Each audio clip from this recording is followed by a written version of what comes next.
down my hair, don't I hear you're in trouble with the NHL. By the way, I should point out, you look awfully good, though. Your suit's nice, but you're wearing tasseled shoes with a suit, and that's a no-no. This guy's telling me how to dress.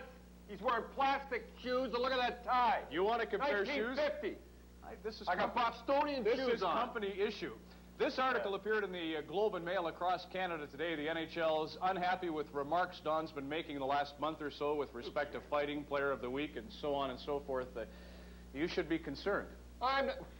They never liked me when I coached. They don't like me on the air. You know what they're ticked off about? It's in the article. I love this.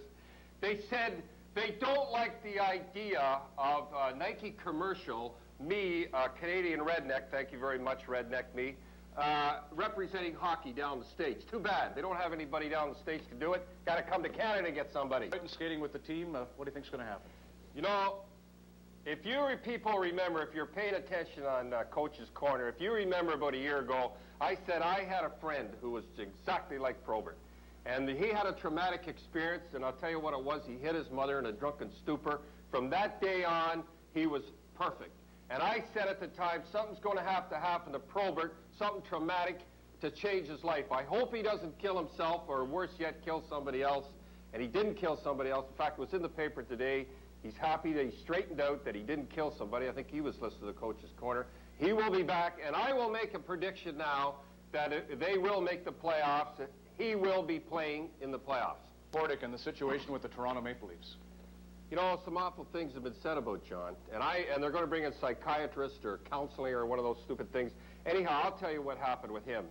You remember about a month ago, 2 months ago, when he had 9 goals, and I'm in here talking about he was playing semi-regular, what we call warm, keeping him warm out there. Not a regular shift, but just kind of keeping him warm. And all of a sudden, there was a game, I'll never forget, it was against L.A. He took on Miller, straightened Miller out, beat Miller. He never got out of shift after that. You do not do that because they think, hey, wait a minute. I straightened this guy out, and now I don't get on the ice. The very next week, they played Mitty. He straightened out Basil McRae. Well, he didn't straighten him out, but it was a goodie. Most penalized team in the league, though. Perhaps John's taking too many penalties. Wait a minute. Carpenter's making They a brought point. somebody... He brought somebody off with him. If he's getting 2-minute minors, that's different. Anyhow, Basil McRae goes out and gets a goal and assist and has picked one of the stars. I remember in the hallway, I was standing there, he broke his stick, and that's what happened. The day of having those guys sit on the bench and go out like a mad dog are over. You've got to keep them warm. You've got to reward them when they fight. And that's what happened. From that day on, if you think that day on, that's when the trouble was. And I'll tell you another thing, too. You cannot keep a guy around like him when he's in a bad mood. And I'll tell you why. He's bad in the dressing room. He's bad on the ice. He picks on the coach's favorites. You know how I know? Because I did it.